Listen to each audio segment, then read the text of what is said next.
I got a real interesting perspective that comes to mind when I think about what everybody's talking about, the Will Smith and Chris Rock situation, right? For those that have been under a rock, you know, Chris Rock is hosting the Oscars. He says a G.I. Jane joke towards Jada Pinkett Smith, you know, because she kind of has a shaved head at this point. It's public. She made it public that, you know, she's suffering from alopecia. Alopecia, for those that don't know, it's like a skin condition, you know, where your hair don't grow or something like that. But Chris Rock says a joke towards about G.I. Jane because the girls in the military, the guys in the military, they be having shaved heads or whatever. You know, for a brief moment, Will Smith laughs. I guess he realizes that Jada Pinkett Smith is bothered by the comment. He walks up on the stage, slaps the shit out of Chris Rock, goes back to his seat comfortably and calmly, and then begins to yell out at Chris Rock, you know, keep my wife's name out of your fucking mouth, right? Now, stay to the end. I got an interesting perspective that I really want to ask y'all. It's a question, and I want y'all comments badly. It's going to come at the end of this blog right here. But before we get there, let's talk about the goods and the bads. Or should we say the wrongs and the justifieds first, right? So the wrongs of the situation. Do y'all really feel like it's justifiable, especially in that setting, for a grown man to walk up on you and put his hands on you? I mean, a grown man putting his hands on you, period, is a no-no. A grown man slapping another man is a no-no, period. But we can't ignore the truth. The reality of this world is that environment and the people that you're around will change your actions. Do y'all curse around y'all parents? Do y'all curse around y'all grandmothers? Do you act out in corporate America functions or places of business? You know what I'm saying? Do you talk to your best friends the same way you might talk to your boss or your manager? You know what I'm saying? Like we know that we have certain types of presentation that we must put on in certain environments. And you're talking about a prestigious Oscars. Sidetrack. You go ahead and try to slap Chris Rock and see what happens to you. Only a Will Smith could get away with putting his hands on somebody of the stature of Chris Rock and then strutting back to his chair and just comfortably not getting arrested for it, no charges, no nothing, not the show shut down, not being escorted out, nothing. Going on and even giving his acceptance speech after that, still winning the award and everything. It shows the level of power and liking towards Will Smith. And let me stay on the sidetrack for a second, because this is like 10 times beyond like what Kanye did, right? You got Kanye walking up and saying a statement that wasn't just, but the difference between a Will Smith and a Kanye is typically perceived as an arrogant, disrespectful asshole in a lot of ways. You know what I'm saying? Whether you fuck with him or you don't. You know, I'm just saying how he's perceived. Whereas Will Smith, a very, very liked person, very, very popular person. You know, remember the talks of him possibly running for president one day? This is Will Smith we're talking about, which is why you're going to see a lot of people still backing him in the situation. Now, let me jump to this other subtopic. The whole thing about being a protector, protecting your family. I do want to make things clear, being that we're in the lane of the wrongs before we go to the rights. There's worse things in this world than alopecia. You know what I'm saying? You got people or women that have lost hair because they're going through like radiation treatments from chemotherapy or something like that. You know, Jada Smith suffering from alopecia, Jada Pinkett Smith suffering from alopecia is not the worst thing in the world. It's not the worst thing in the world at all. Bear with me. I'm going to flip this wrong right here. Bear with me. Would Will Smith have slapped, if that was, say, The Rock, if that was Kevin Hart, if that was Dave Chappelle, hell, if that was a woman, right? You can't put your hands on a woman as a man. So obviously the person matters, right? And that's why it's being said that there's history between Chris Rock and Will Smith a little bit, or that family and Chris Rock a little bit. There's some history there, maybe some comments from the past or something that was there, right? But let's sum up the wrongs either way. In that environment, the prestigious Oscars, it's a no-no. Slapping a man is a no-no. Putting your hands on a man is a no-no. Putting your hands on even certain type of people. Let's admit, as much as we want to say, don't put your hands on somebody, period, that's just what it is. The reality of this world is that there's certain people that get even further and a deeper privilege. You see what I'm saying? Where it's like, that's Chris Rock. Don't put your fucking hands on him. You know what I'm saying? So it's just all flat out wrong across the board. Where you were, the circumstances, why you did it, the depth of the joke, which wasn't that deep of a joke, the fact that a comedian is telling the joke. I can keep going about the wrongs. But here's the rights about it. The whole thing about being a protector. Protection isn't just physical. Protection is also protection of one's mental, protection of one's comfort, protection of one's happiness. There's a lot of people in this world, I can relate to them, that see red if you jeopardize certain people's comfort or happiness or mental position. You see red. You can see red in situations like that. You have to define what seeing red means, right? That's where some of the justification and the right comes in. Also, the same way you can say there's a little bit of history there from Will Smith and the Smith family and Chris Rock that people are talking about. This isn't just like some blindly, like I said, would he have done that to some other comedians? Maybe not. Some other people up there that were hosting? Maybe not. If you can say Will Smith possibly slapped Chris Rock because Chris Rock has said things in their direction in the past, then you got to be fair about it. You got to be able to reverse it to the other side as well and say, well, maybe Chris Rock took that personal shot because of the history as well, which is the ultimate, initiation of the situation, an insult, right? And staying still in the lane of the rights. Who are we to determine how hurt Jada Pinkett Smith is by a comment like that? Now, I could go back to the other lane and say there's worse things that you can go through in this world, right? Other than alopecia. But you don't know if that woman at home is looked in the mirror her entire life and felt, now that I've lost my hair, now that I'm dealing with alopecia, I can't look at myself the same. I have a strong insecurity. I don't even feel like a whole woman anymore. You don't know if that's the case. You don't know if that woman is sleeping or losing sleep or sitting up crying her eyes out at night. And once again, there are worse things in the world to have to deal with, but you just don't know what that woman could be dealing with behind her condition. No matter how extreme, how strong, or how weak of a situation you might personally determine it to be, right? Now, here's the overall catch and the question that I want to ask to everybody, because there's a cliche. And if you know me personally, or whether you know me through Rare Breed Entertainment, that's one thing that I struggle with. I struggle with cliches. I hate them. I hate cliches. Whether you see me apply them at times just because they're fitting or not, I hate cliches. I hate trends. They cut my brain. They bother me something terrible. It's a cliche that you signed up for this. You heard that term before? You see a lot of people could say that.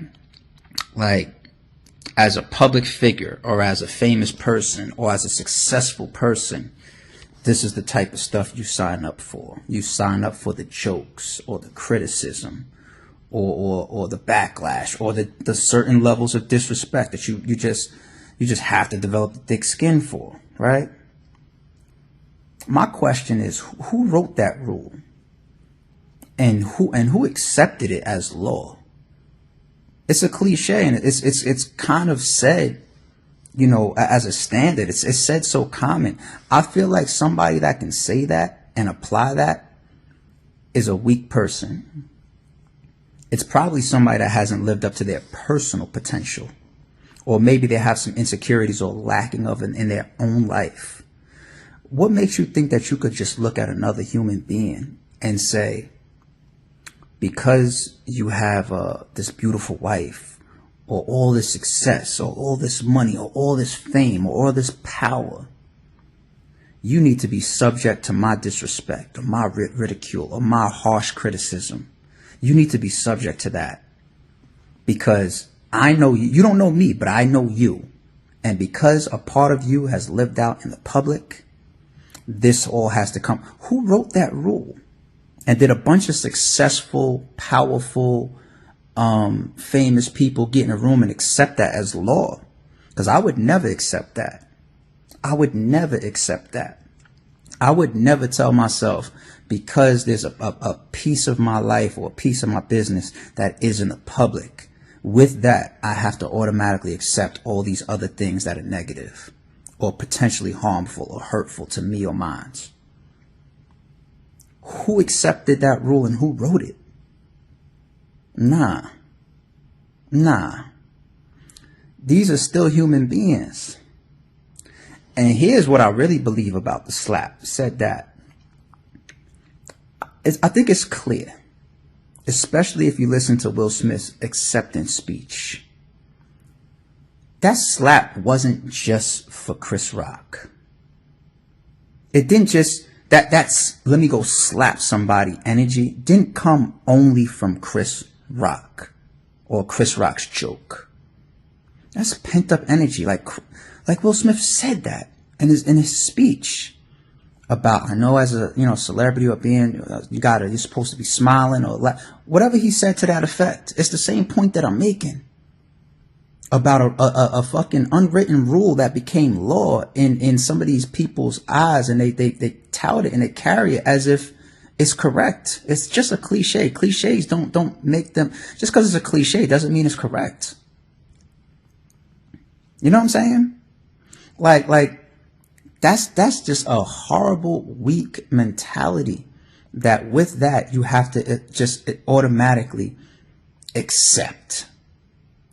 Because that slap is obviously all of his life that's been in the public, all of his issues with his family that's been in the public, all the criticisms, all the disrespect. And yeah, he's still going on these shows and his wife is still doing these shows and putting some of their business out there. Yes, you're right. You can say, yeah, I'll put this out there. But why does a form of disrespect have to come with it though? If my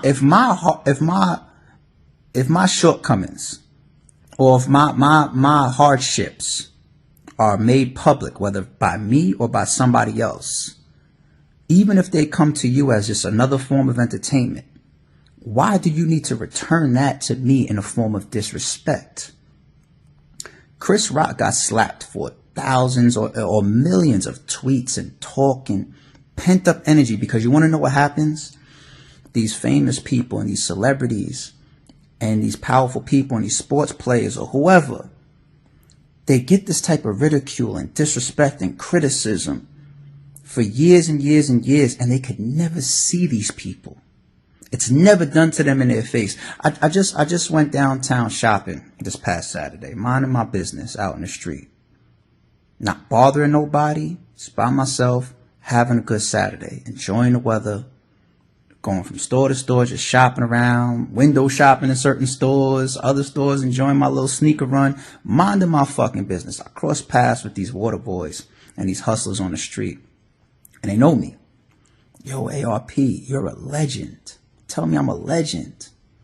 Yo, support, man, we support you. I buy a hat from them just to show love. You know what I'm saying? Stay there, chop it up with them for about 5 minutes about battles and stuff like that.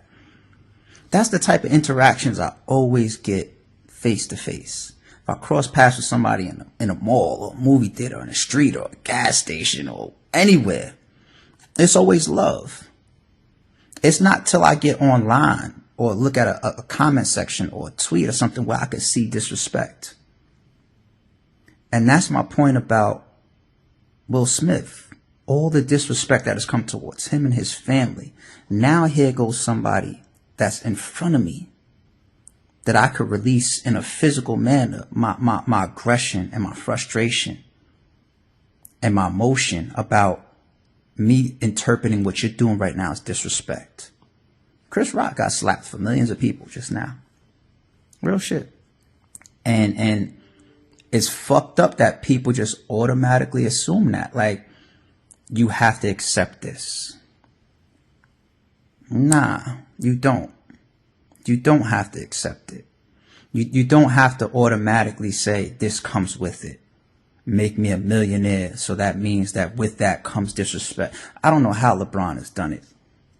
He's like one of the biggest superstars in the world. And his fucking resume is damn near clean. It's like, how many times has LeBron been in trouble? Like, no scandals that I could remember or think of. Like, no trauma. LeBron gets, look at the, and I know it's sports, but this is this man's livelihood. His family's success and livelihood is tied to it. His passion is tied to it. What he put his blood, sweat, and tears into ever since a child is tied to it. You could go on shows like Undisputed with like Shannon and Skip Bayless, right? Shannon Sharp and Skip Bayless. It's like 20% of their show is just about debating LeBron. You know what I mean? And you know, Skip will say, I know it's entertainment, but he could sit there for years on years on years degrading this man's legacy, trying to take away from this man's accomplishments and legacies and down him and talk trash about him. And that's supposed to just be like this? After 10 years of Skip doing that to LeBron, he's supposed to just go like this? He does somehow. You know what I'm saying? But these is human beings, and that is so cliche that when you have money or power or success or fame, that with that you automatically need to accept disrespect. It's stupid. It's a cliche that I don't know who the fuck signed up for that. I would never sign up or subscribe to that.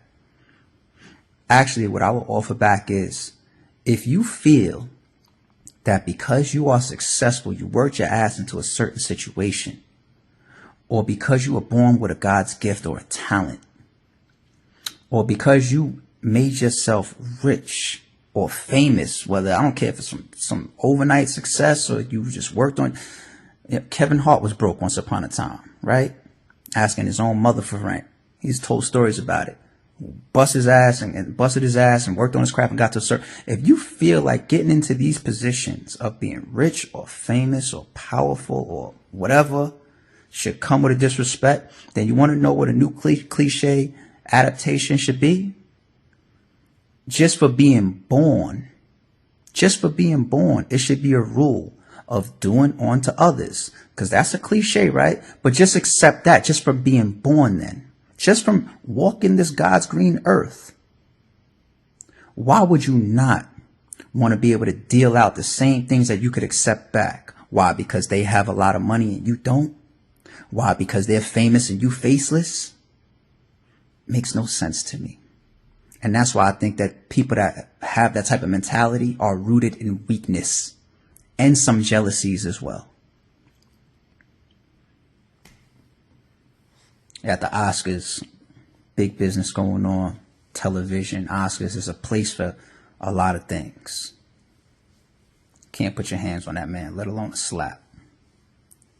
But I damn sure understand it. I see where it came from. The pent up energies. And disrespect is disrespect. And protecting your family is protecting your family, right? Wild situation.